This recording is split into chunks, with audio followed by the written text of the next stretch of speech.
My name's Nathan. I'm 27 now, but the story I'm about to share starts long before the inheritance ever came into the picture. If you had met me at 17, you'd have thought I was just another kid trying to find his way in the world. What you wouldn't have guessed is that my parents had already made it crystal clear I wasn't part of their family plan anymore. At 17, I was told to pack my things and leave. No dramatic fight, no tears, just a cold, almost casual dismissal. My dad said, "We've done enough for you. Time to stand on your own 2 feet." And my mom? She barely looked up from her cup of coffee. I can still see the steam rising off it as she told me, "You'll figure it out. Don't come crawling back when you fail." That was the last morning I lived under their roof. I left with a duffel bag, a couple of shirts, and a quiet determination not to give them the satisfaction of seeing me break. I won't sugarcoat it. It was brutal. Those first few years were a blur of working night shifts, bouncing between couch surfing and cramped apartments, and pretending to be fine when I wasn't. But here's the thing. You learn quickly when you've got no safety net. You learn how to stretch a dollar, how to read people, and how to hold on to every scrap of dignity when the world feels like it's laughing at you. The only person who really checked in on me during that time was my grandfather, my mom's dad. He wasn't the type to gush over you with hugs or long speeches, but he had this quiet way of making you feel seen. A call on my birthday, a note slipped into the mail with $50 and the words, "Don't waste this." Sometimes he'd invite me over to mow his lawn or help fix a fence, and he'd hand me a sandwich and tell me stories about how he built his business from the ground up. It wasn't charity. It was like he was showing me that being cut off wasn't the end of the world, that you could build your own. Fast forward nearly a decade later. I had found my footing, more or less. I wasn't rich, not by a long shot, but I had carved out a stable little life for myself.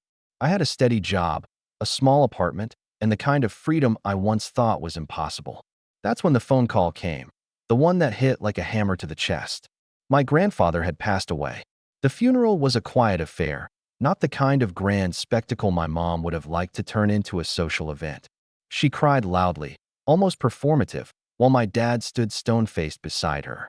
My younger sister kept whispering to her fiancé about how long the service was taking. And me? I just sat there, numb, clutching the program with my grandfather's picture on it. The man who had been the only tether to something that felt like family was gone. But I wasn't prepared for what would come next. A week after the funeral, I got a letter from the executor of my grandfather's estate. It was an official summons for the reading of the will. I almost didn't go. What would be the point? My parents had always painted the picture that I was out of the family, so why would I be included in something like that? Still, curiosity gnawed at me. Something in me whispered that I should show up, if only to hear his last words formally spoken. So I did. The day of the reading, I walked into the lawyer's office wearing my one decent jacket, the same one I used for job interviews. My parents were already there, sitting like they owned the place. My mom gave me a thin smile, the kind that didn't touch her eyes, and my dad didn't even acknowledge me. My sister raised her eyebrows, almost like she was surprised I'd bothered to come. When the executor, Mr. Carlson, walked in with a thick folder under his arm, the room went silent. He sat down, cleared his throat, and began the formalities. My parents leaned forward, hanging on to every word. Then he said the words that made my mother's lips twitch into a smug little grin. "Your father's estate, including the properties and business holdings, will be divided." But before he could finish, my dad interrupted with a laugh. "Nathan doesn't need to be here for this. We'll manage it for him. He doesn't know the first thing about handling real money." I froze.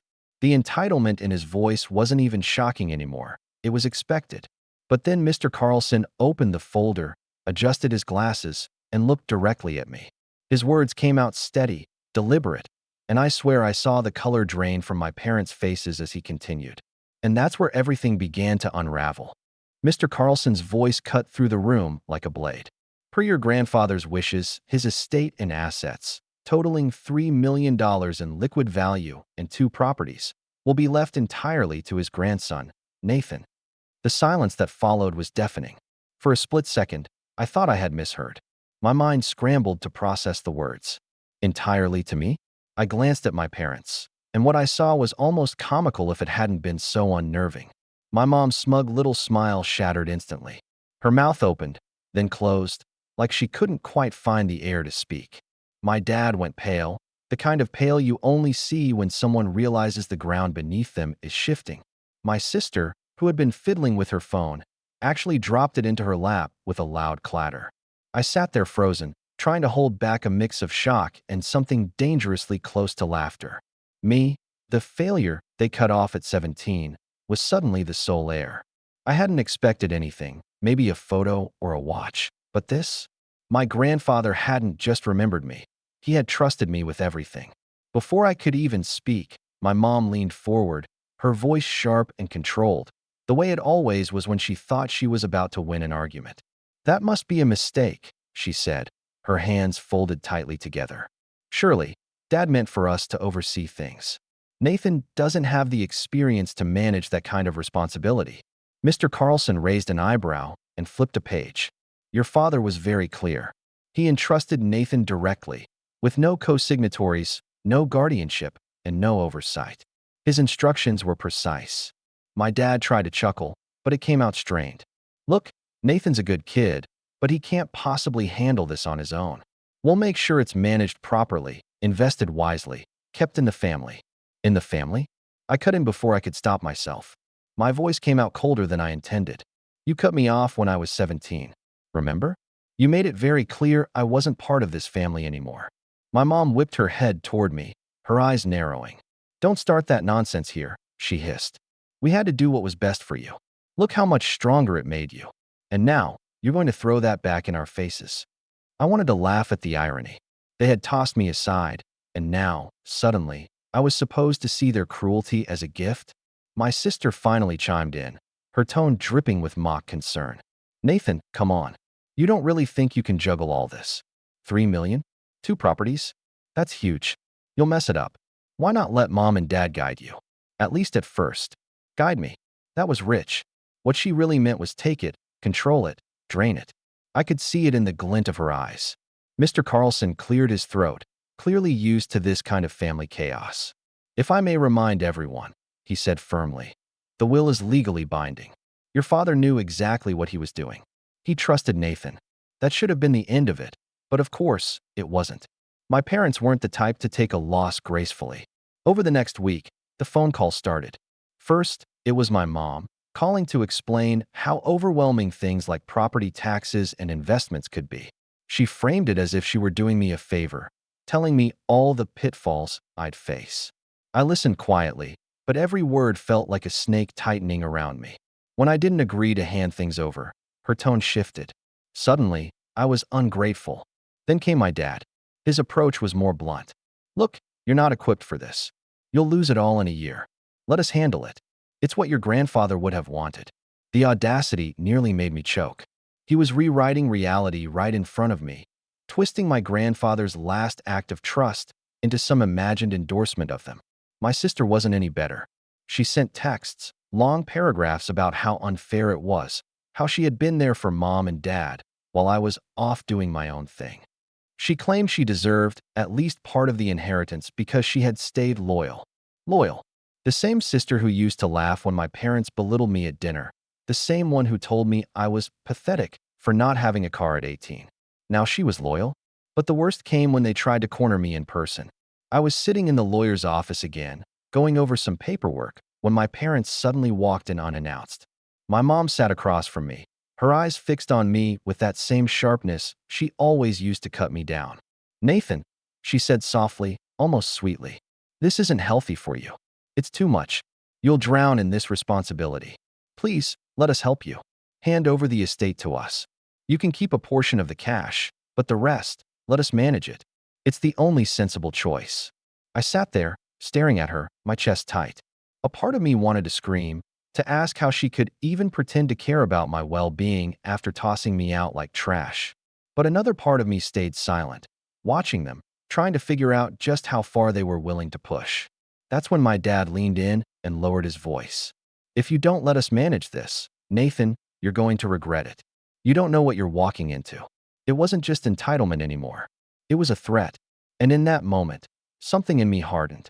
I didn't know yet how this was going to play out, but I knew one thing for certain. They weren't done coming after me, and I wasn't going to let them win. I should have known the calls, the texts, the guilt trips. Even the veiled threats weren't the end. With my family, silence never meant surrender, it meant plotting. It started small. A few weeks after the will reading, I got a letter in the mail from the county assessor's office. According to them, one of my grandfather's properties, the farmhouse he'd lived in for decades, was being contested. Someone had filed paperwork claiming it had been promised to them in a verbal agreement. I didn't need to guess twice who was behind it. When I called Mr. Carlson, he sighed and said, "It looks like your parents have hired a lawyer. Don't worry, they have no case. But this is going to get messy." Messy was an understatement. Over the next month, I was bombarded. Certified letters, notices, even a few surprise visits from people who claimed they were interested buyers for the properties, though it didn't take long to realize they'd been sent by my father to intimidate me. Every knock at my door felt like another reminder that my own parents were waging war against me. But the betrayal that cut the deepest didn't come in a letter or a fake offer. It came from someone I never expected to get dragged into this. One evening, after a long day of work, I came home to find my landlord waiting at my apartment door. He looked uncomfortable, almost apologetic, as he handed me a folded piece of paper. "I'm sorry, Nathan," he muttered, "but I got a call today. From your father." I blinked at him, confused. "What do you mean?" He rubbed the back of his neck. "He told me you'd come into some money. Said you'd probably be moving soon. He suggested I speed up the process and find someone else for the unit. Legally, I can't do that, but he was insistent. Pressed me for your rental history, even asked about late payments." I felt the blood rush to my face. They weren't just circling my inheritance, they were digging into my personal life, trying to destabilize me. My landlord must have seen the shock written all over me because he quickly added, "Don't worry, I'm not doing anything, but I thought you should know what he's up to." That night, I sat in my small apartment, staring at the ceiling, replaying the conversation over and over. My father had called my landlord, my safe space, to sabotage me. He wasn't just greedy. He was willing to strip away every ounce of stability I had left to corner me into giving up the estate. As if that weren't enough, my sister took things to another level. She reached out to me, pretending to want peace. "Can we meet for coffee?" she texted. "I don't want to fight anymore." Against my better judgment, I agreed. A part of me wanted to believe that maybe, just maybe, she was capable of seeing reason. We met at a small cafe downtown. She smiled when she saw me, all sweetness and warmth, like she hadn't been sending guilt-tripping messages for weeks. For an hour, we actually talked. About work, about her upcoming wedding, about our childhood. For the first time in years, it almost felt like I had my sister back. Then, just as I was letting my guard down, she leaned in and lowered her voice. "Nathan, look, Mom and Dad are just scared. They don't want to see you throw this all away. If you just transfer control of the estate into Dad's name, even temporarily, it'll fix everything. We can go back to being a family again." I stared at her, my stomach dropping. This whole thing, it had been a setup. A trap wrapped in nostalgia and false kindness. She saw the anger on my face and quickly added, "I swear, it won't be forever. Just until things settle down. You can trust us." I stood up without finishing my coffee. "You mean the way you trusted me when I was 17? When you stood by and watched them throw me out?" Her smile faltered, but she didn't back down. Instead, she pulled out her phone and said something that made me go cold. "If you don't work with us, Dad's going to make this really hard for you. He's already talking to people. Important people. You don't want to make enemies, Nathan." I left without another word, my chest tight with betrayal. She hadn't come to reconcile. She had come to deliver a message. A warning, wrapped in sisterly concern. The breaking point came a week later. I got a call from Mr. Carlson, his voice unusually grave. "Nathan, I need you to come into the office immediately," he said. When I arrived, he slid a document across the desk toward me. My hands trembled as I read it. Somehow, my parents had managed to file a petition claiming I was unfit to manage the inheritance due to emotional instability and financial irresponsibility. They had listed fabricated stories of debts, unpaid bills, even a supposed incident where I had threatened them. It was a full-on attempt to strip me of control, legally. I felt sick. It wasn't just greed anymore. They were rewriting my entire character, painting me as unstable, reckless, dangerous. And the worst part? They'd signed the petition with my sister as a witness. My own family was trying to erase me from my grandfather's legacy by destroying me first. And as I sat there, staring at the lies written in black ink. One thought burned in my mind. If this was how far they were willing to go, then I needed to be ready to fight back in ways they never saw coming. The days after seeing that petition were some of the darkest I can remember. It wasn't just the shock of reading lies written about me. It was the suffocating realization that my own parents had sat down, drafted this, and signed it as if I were nothing more than an obstacle to be bulldozed. And my sister, her name inked at the bottom as a witness. That stung the most. For a while, I felt paralyzed. I went through my days on autopilot. I'd wake up, go to work, come home, and just sit in silence, staring at the stack of papers Mr. Carlson had given me. My apartment, once my little sanctuary, suddenly felt unsafe, like even the walls knew I was under attack. Every knock at the door made me tense up. Every time my phone buzzed, I expected it to be another demand, another threat, another twist of the knife. I stopped answering most calls. My friends, the few I had, noticed the change. A coworker even asked me if I was okay, but what could I say? Yeah, I'm fine, just being sued by my parents for money they think I don't deserve. It sounded ridiculous, even to me. So I kept it all bottled up, carrying the weight in silence. The hardest part was at night. I'd lie in bed, staring at the ceiling, replaying everything over and over. The day they cut me off at 17. The times they laughed when I couldn't afford new clothes. My sister's smug face when she got a car for her 18th birthday while I was working double shifts at a diner just to keep gas in mine. And now, after years of proving I could survive without them, they were trying to erase me completely. The irony was almost unbearable. There were moments where I almost believed their narrative. Maybe I wasn't capable of handling all this. Maybe they were right. Maybe I would fail, and my grandfather had made a mistake. That self-doubt crept in like poison, whispering in the quiet hours when I couldn't distract myself. And once or twice, I even thought about giving in, letting them have it. At least then the pressure would stop. At least then I could breathe again. But every time that thought surfaced, I remembered my grandfather. His quiet strength.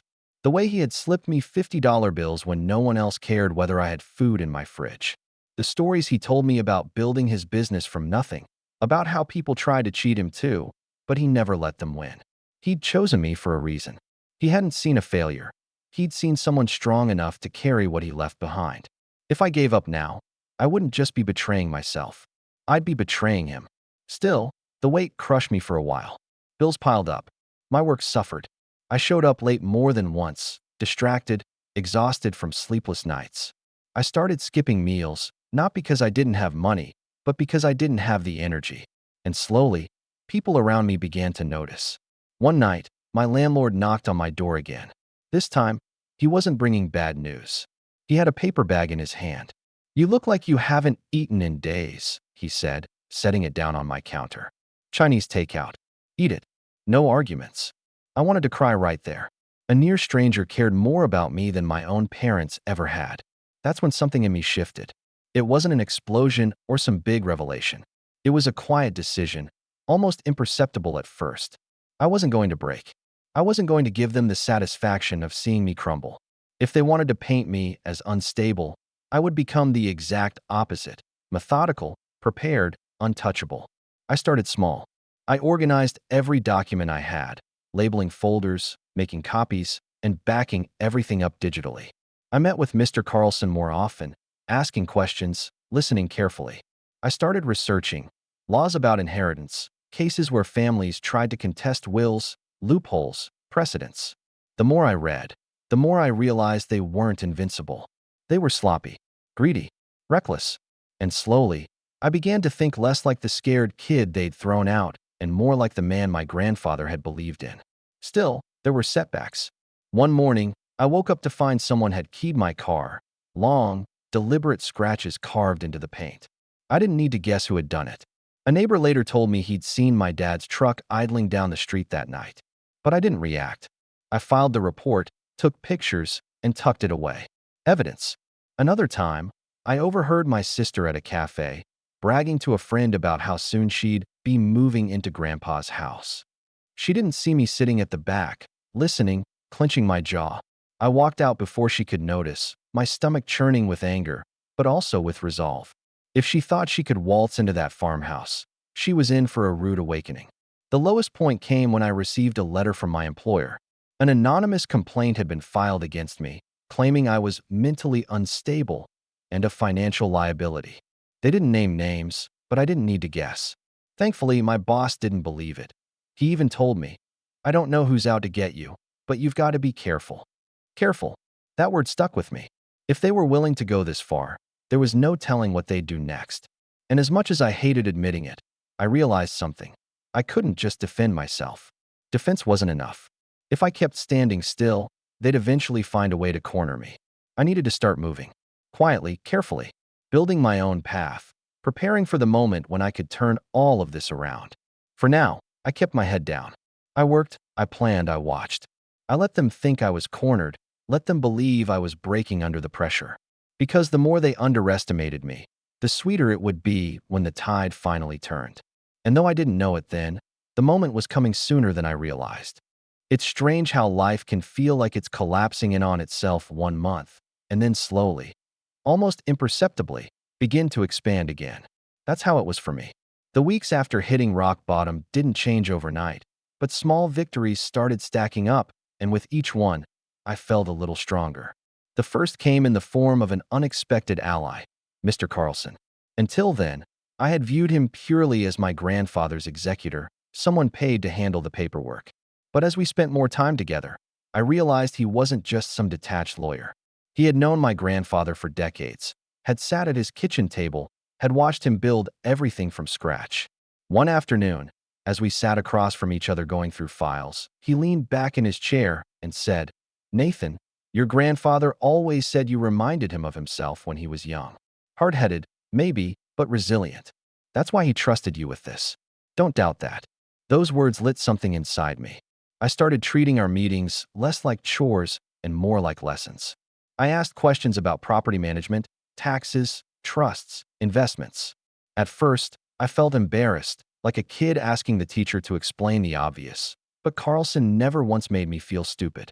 Slowly, terms that had sounded like another language began to make sense. My confidence grew piece by piece. Then, with his guidance, I opened a trust account, something my parents had no control over. For the first time, the inheritance didn't just feel like a weight. It felt like a tool, something I could use strategically. I didn't splurge. I didn't buy the sports car I once dreamed of as a teenager. Instead, I invested in myself. I signed up for a night class in business management at the community college. I bought books on estate planning, on real estate, on building generational wealth. It was almost poetic. While my parents were busy burning their energy trying to strip me of what they thought was theirs, I was learning how to grow it into something even bigger. And the universe, in its strange timing, seemed to reward the effort. At work, my boss pulled me aside one morning. "I've noticed the extra effort you've been putting in," he said. "I know things have been rough, but you've handled yourself well. How would you feel about taking on a supervisory role?" It wasn't a glamorous job. It never had been. But that offer was validation. After weeks of feeling like I was under siege, here was someone acknowledging that I wasn't crumbling. I accepted, of course. The pay bump wasn't life-changing, but it gave me breathing room. More importantly, it gave me leverage.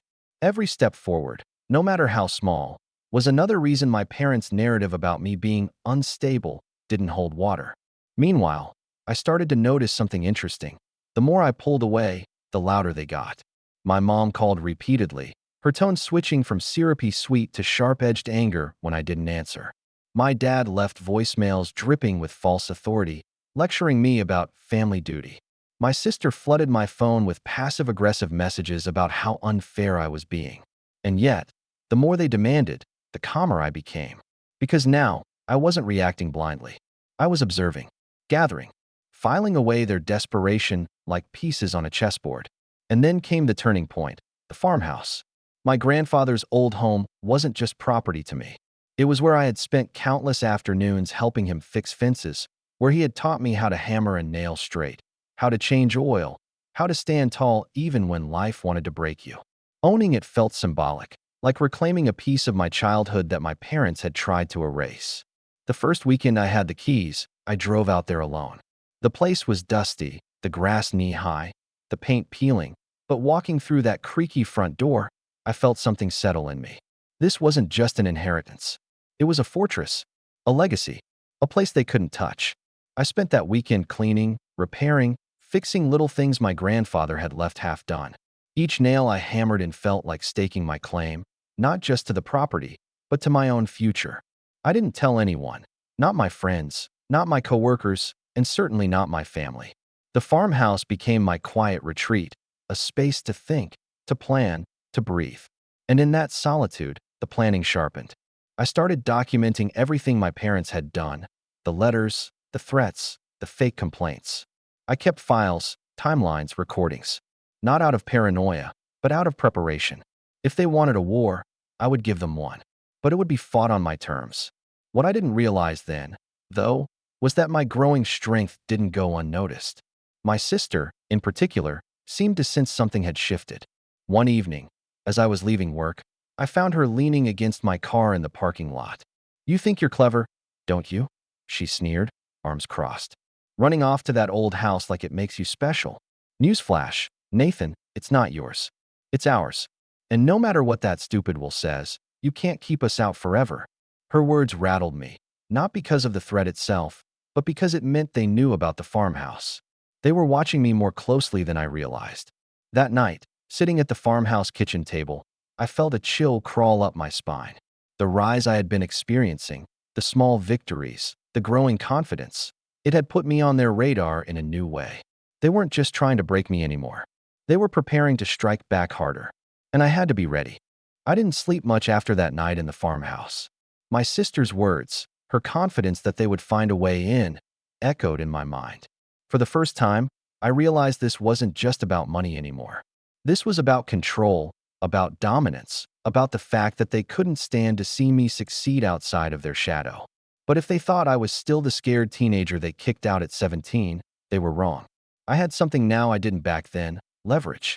The first real break came almost by accident. Mr. Carlson called me into his office one afternoon to review some estate paperwork, and as we flipped through the files, I noticed something tucked in the back of a folder, a handwritten note from my grandfather, dated about 6 months before his passing. Carlson smiled when he saw me reading it. "Ah, yes. He left me copies of those. He wanted to make sure there was no ambiguity about his intentions." The note wasn't just sentimental, though it made my throat tighten to see my grandfather's words in his own handwriting. It was strategic. In it, he detailed his reasons for leaving everything to me, point by point. He wrote about how my parents had cut me off, how they had proven time and again they couldn't be trusted with money, how my sister had shown no interest in responsibility. And then, in one line that struck like lightning, he wrote, "Nathan has earned this not by birthright, but by resilience. He knows what struggle is, and I trust him to honor what I built." It was more than a note. It was a weapon, proof of intent, a shield against every fabricated story they tried to spin about me being unfit. I tucked that knowledge away carefully, but it sparked something bigger in me. If they wanted to use lies and manipulation, I would use truth, evidence, facts. So I started digging. Quietly, methodically. I combed through public records, financial filings, even old business documents tied to my parents. What I found surprised me. My father, for all his bluster about being a provider, had been drowning in debt for years.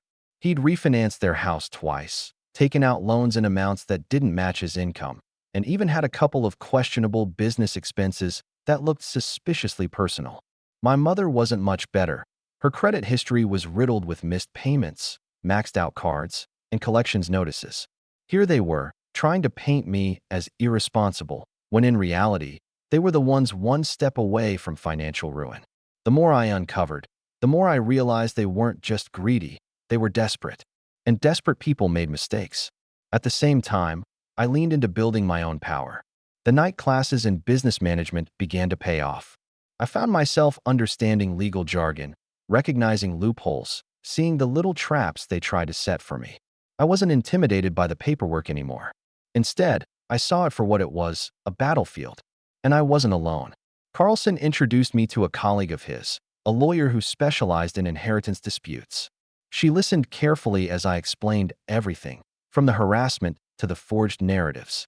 When I was done, she leaned back in her chair and said, "They've already overplayed their hand. Keep documenting everything. Every call, every visit, every letter. The more they push, the stronger your case becomes. It was validating, hearing that from a professional.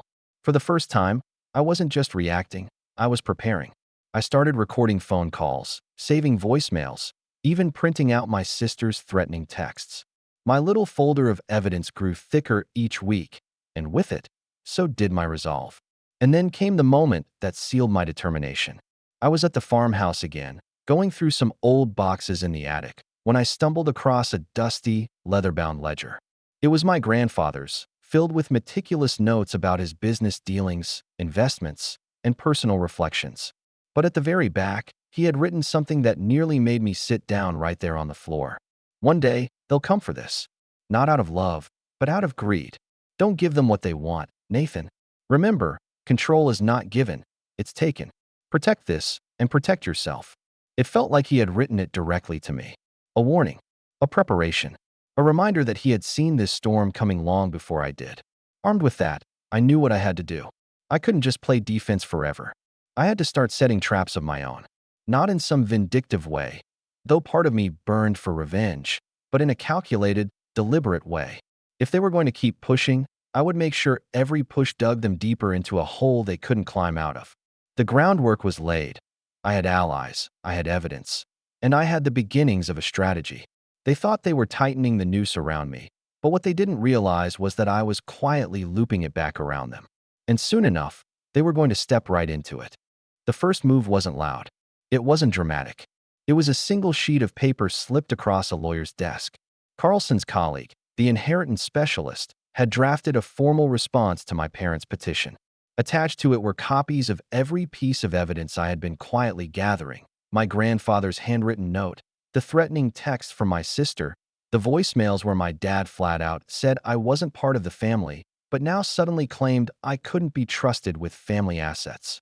When we filed the response, I felt a calm I hadn't known in months. Not triumph, not yet, but a steady, controlled calm. For once, I wasn't on the back foot.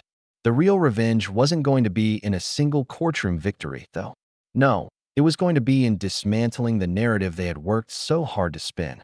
Piece by piece, in ways they couldn't stop. The first crack appeared when their lawyer, a smug man who clearly thought this was going to be an easy win, started asking for financial disclosures. They hadn't expected me to comply so quickly, and they certainly hadn't expected mine to come back clean. No debts, no missed payments, no instability. Meanwhile, their own disclosures, forced by the court, painted a different picture. My father's loans, my mother's maxed-out cards, their shiny facade of financial control crumbling into dust under official scrutiny. I didn't have to say a word. The numbers spoke for themselves. Then came the farmhouse. They had been circling it like vultures, dropping hints to neighbors, even sending potential buyers to snoop around. What they didn't know was that, on Carlson's advice, I had already placed it into a trust under my name, legally untouchable. When they tried to file another claim on the property, it bounced back with a simple note: property held in trust. Contest invalid.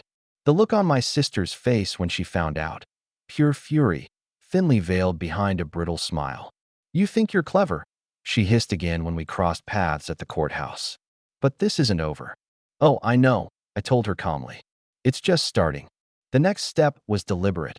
I began to document their harassment not just for legal use, but for public record. Every voicemail my dad left where he threatened I would regret this. Every text from my mom calling me ungrateful or unstable. Every time my sister tried to manipulate me with false promises of family. I didn't react. I didn't delete anything. I just kept building the file. And then I handed it over. To the lawyer. To the court. To the bank that held my accounts, as proof that any sudden claims they might try to make were acts of harassment. Bit by bit, their credibility unraveled. But the most satisfying move came quietly, without them even realizing it at first. Remember those debts I discovered? The refinances, the unpaid loans, the overdrawn accounts? I knew exactly where they were most vulnerable. With a few meetings at the right offices and a carefully placed inquiry about certain loans that were suspiciously categorized, I ensured the spotlight shifted onto their finances. Auditors started asking questions. Creditors began calling. And suddenly, the people who had been so eager to accuse me of being irresponsible were busy scrambling to defend themselves from their own mess. It wasn't flashy. It wasn't loud. But it was precise. Every time they tried to twist the knife in me, they ended up cutting themselves instead. The irony wasn't lost on me. Here they were, the family who had mocked me for years, who had told me I was worthless, unstable, a failure. And yet, in the eyes of the law, in the eyes of the community, in the eyes of anyone paying attention, I was the one standing tall. Quiet, steady, untouchable. And I wasn't finished.